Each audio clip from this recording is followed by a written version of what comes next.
We need to talk.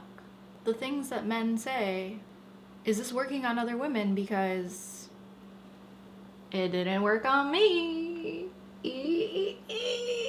This is water, by the way. I wish it were gin. Lord knows I need it. Hey there, you're watching Alexa. Welcome back to my channel. In today's video, I'm doing a get ready with me. This is going to be another chronicle of my pandemic dating. But yeah, I'm going to just go about my makeup the way I normally would, just chatting with you about some things that happened, right? Because the last one that I did went really well, and if you haven't watched that, then please check it out, because I'll be referring to a couple of the chapters, including maybe Pandemic Princess and Records and Chill. Oh my goodness. The dude who told me I had the eye color of poo, well, you're in luck. There are more stories, unfortunately, but fortunately for you. Everything will be listed down below. I mean, most of the stuff is all from my project pans, which are the Pan Those Eyeshadows and the non-makeup project pan that I have, and my Partners in Cream.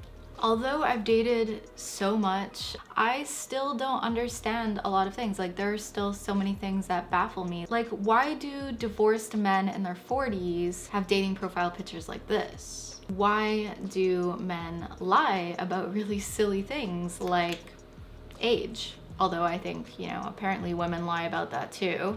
And also, does asking for nudes even work? Maybe it's just, you know, a 1 out of 20 shot. Who knows? They must be getting positive reinforcement somewhere. I mean, there's got to be a reason why they ask for them, right? But I don't think anything happens when we receive eggplant pics. Like, none of my girlfriends have been like, oh my god, that's the one for me. And also, is there really one better dating app than another? Because, you know, there's Hinge, for instance. Their whole spiel is that they're designed to be deleted, and I believe it, because the chat interface on there is horrible, and I hate the profile layout. I hate that you have to scroll to the side to see if they have kids, want kids, or are married currently, or whatever it is.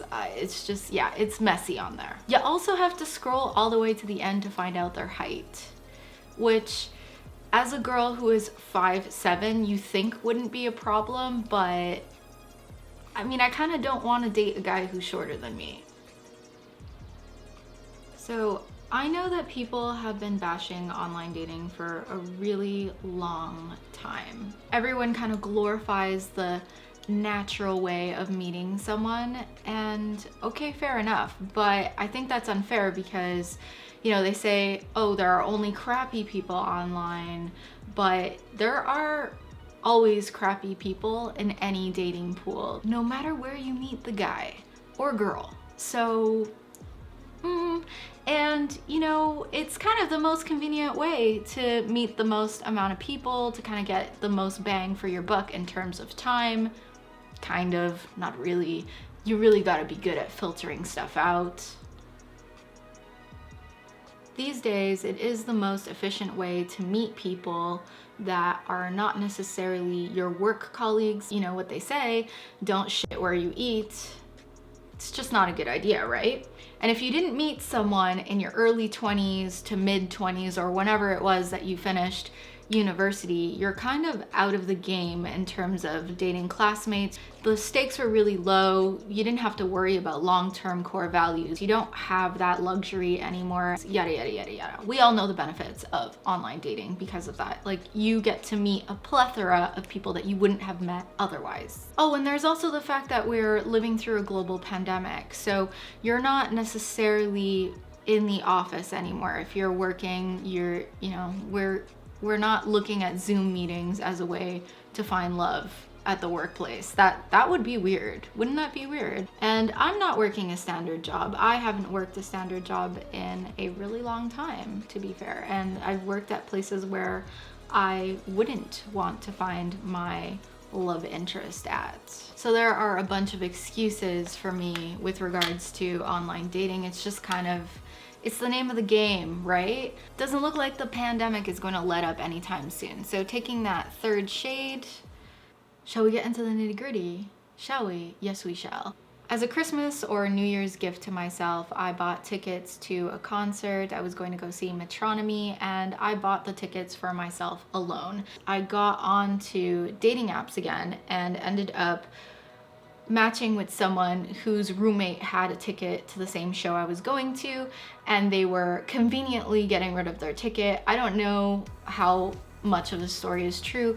Long story short, the dude I matched with got a ticket to the show I was going to, and that was going to be our first date. And I thought, oh wow, that's kind of like, it sounds like a really cute story. I was also quite nervous about it because it was the first date I went on since being single, and I thought, oh my goodness, like, meeting at a concert is pretty risky, right? That's pretty ballsy. So for the date, we met at a bar, and I liked him. Like, he was attractive, nice, interesting, and the night ended with a kiss, and I thought it went pretty well, except that we didn't end up going out again for quite a while. Like, that concert was on January, I think 28th or 29th, I want to say. We only ended up seeing each other again on February 13th.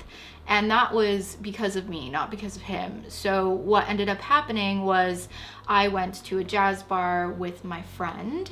I'm gonna grab a white right here. The particular bar that we were going to was having a jazz night on Thursdays, and it just so happened to be in the dude's neighborhood. And I thought, oh, I'll just shoot him a text and let him know that I'm out with a friend and do you want to join us? So he comes, my friend meets him, you know, that way I can get a little bit of her opinion about what she thinks on him. And you know, 20 minutes in, she leaves, him and I hang out, we talk, da da da da da. And a couple of hours later, we decide to leave, or it was like about an hour and a half later. He had a car appointment, so he was like, I have to call it an early night. And I was like, that's perfect because I'm quite tired and I'd like to go home. And he's like, I can drive you home. And I was like, perfect. And he hadn't had much to drink. I had quite a few drinks, like 5 drinks, but it was over hours. And I think he had like 1 cocktail and some water.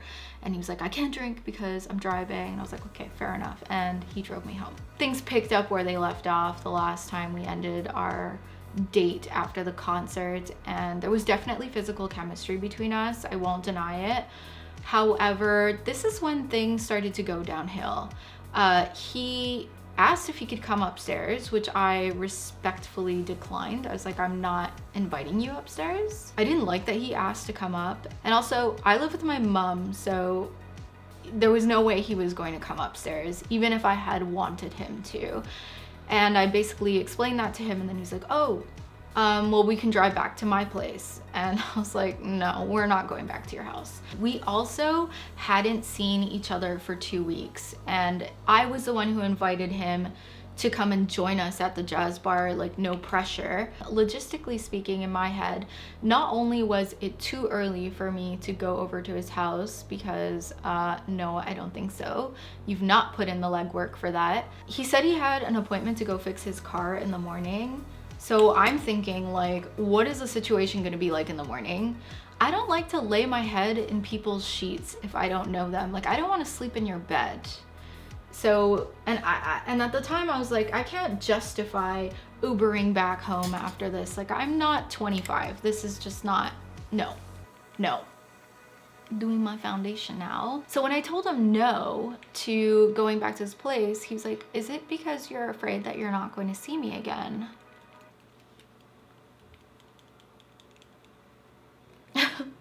Sweetie, no, I'm not afraid of never seeing you again. I'm not desperate. He wasn't special. Like, come on, guy. Like, are you kidding me right now? I was like, no, I'm tired. It's inconvenient. And you said you have an early appointment. We've also not even been on a second date. And he was like, oh, okay. And then, you know, he goes home, and then we got to texting later on about our next date. I knew he liked motorcycles, and there was a Harley Davidson. Is that the name of the, yeah, I think it is Harley. Should I look that up before I say that? I probably should. I don't know anything about motorcycles, but he was really into motorcycles, and I was like, there's a Harley Davidson expo. Would you want to go to that for our second date? You know, just so that it's not like a boring sit down and have a drink type of thing. So he seemed really down. We were gonna go do that. I thought I was being nice and cool, like, oh my god, we're gonna go to a motorcycle show, you like motorcycles, da da da da, so cool. No, girl. And I knew he wasn't putting in the effort, but I was like, I thought he was nice, and I thought maybe he was shy or something. No, he was not shy. The day before the date, he texts me that he's sick, doesn't offer to reschedule or anything, and all I did was text him saying, no worries, get better. And I meant get better, but I meant get better in a very different sense. To me, he was dead and gone. And at that time, Mr. Pandemic Princess swept in and took me on a really nice date. Like, there was no reason for me to be pining over him anyways. Like, I just thought he was cute and I thought he was interesting. He just wasn't interested in me, which is fair enough. I'm grabbing some highlighter. I don't know what's going on, but this is not the first time I've encountered this sort of behavior. If you recall from my last dating video, I talked about Mr. Records and Chill. There's a timestamp for it in that video. If you haven't watched it, please go watch it. Please. I need the views. That guy had said to me, if we don't see each other this Sunday at my house, then we won't see each other for a month, and we can't let this pandemic run our love lives. And I was like, yeah, even if it weren't a pandemic right now, I would not go to your house on the second date. Nice try. There's more to that, so go check out the video. Aside from the fact that an evening date at someone's house sort of implies and puts you in a really uncomfortable position as a woman, I just feel so much safer meeting someone in a public place several times before ever going to their house. It's totally up to me to decide at what point in time I'm willing to go to your house. And please respect that. There's someone that had an even lamer excuse than that. Like, can you imagine something lamer than, are you afraid of not seeing me again? Or, this pandemic isn't gonna run our lives, so you should come over, otherwise we won't see each other in a month. Okay, I'm about to do my blush, but this thing doesn't really have a mirror, so I'm gonna look this way right now. Why am I trying to tap off excess? This is cream. I went on a couple of dates with this Belgian expat in Montreal, and first of all, there were 2 to 3 weeks between the first and second date, so already that was a red flag to me.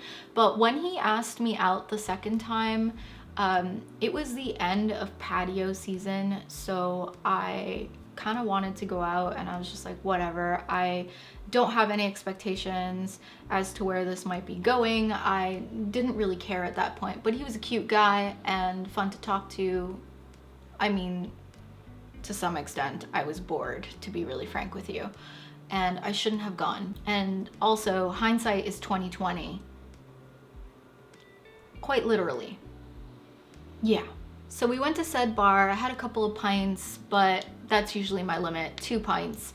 And then we walked through this park where there were a whole bunch of physically distanced picnickers, and it was 11 o'clock at night. It was really late, but the park was pretty crowded, and that's kind of how it is like in Montreal in the summertime, especially how it was during the pandemic summer, just because you can't do anything in the winter. Like, look at the way the weather looks now, and then you can totally understand why people take advantage of summer to the fullest and stay out super late. The date ended at that point,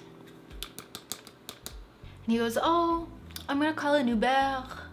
You know the way French people talk. Well, he was Belgian, but he was like the French Belgian, not the German Flemish Belgian.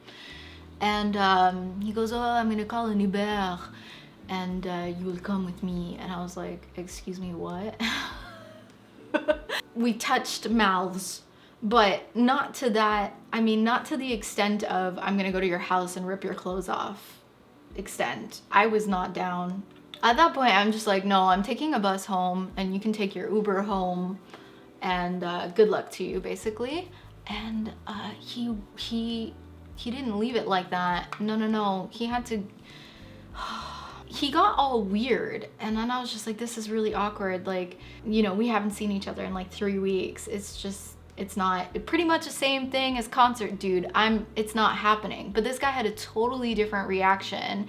He was just like a whiny, pouty 5-year-old. Aw, come on, you know, like, you can't leave me like this. Are you kidding me right now? Boy, you can go home and you can take care of yourself. It's not my problem. Like, it takes two, and it's my body, my decision. I don't want to. And I was like, you know what? We can maybe set up another date, go out again, see how things go. I was just saying this to like lessen the blow and get out of there. And he's like, yeah, but tomorrow I'm getting a root canal, and you know, my mouth is going to stink and it's going to be really painful. I'm gonna have bruising, it's gonna hurt so much, and I won't be able to see you for at least a week because I will have to recover.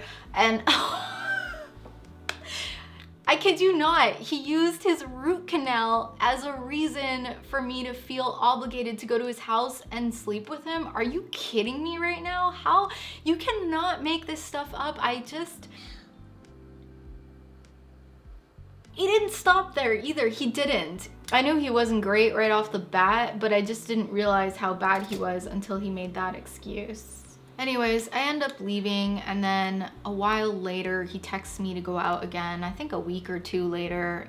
It was more than a week, actually. What am I talking about? It's this guy who was not really interested but definitely wants to get laid. And you know, good for him. Let him go on with his journey. So I guess he texts me later and he's like, hey, you know, do you want to go out again? I had such a nice time, or I don't know, whatever crap it is that they say. I say no, I'm seeing someone right now and I'm just gonna see where it goes, which was more or less true.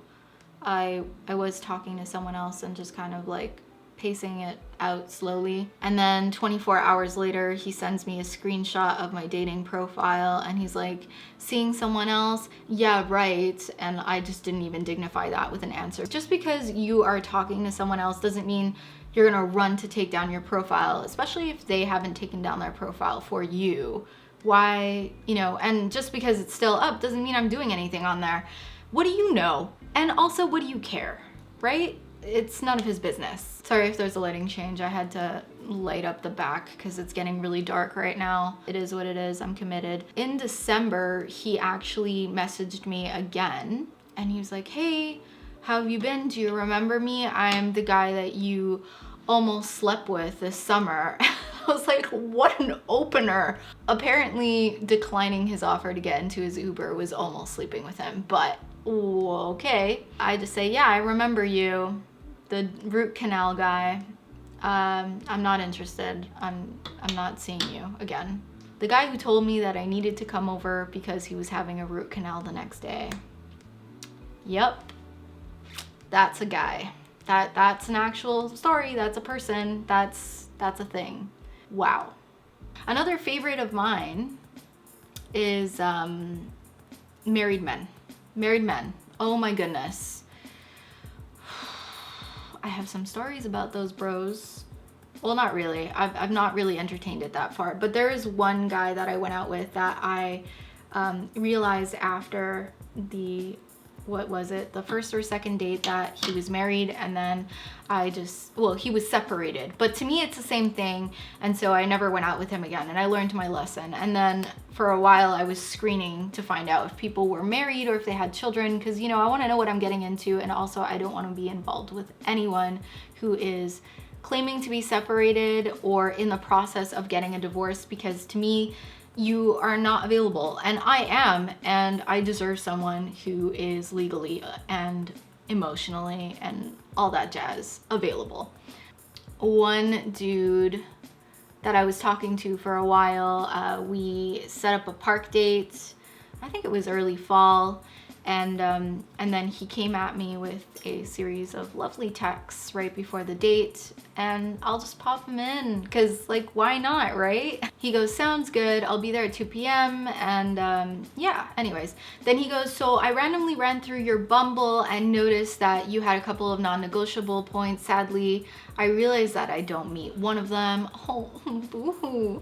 I've broken up, but I'm still married, and I apologize for realizing that only now. I'll understand if you're not interested in meeting tomorrow.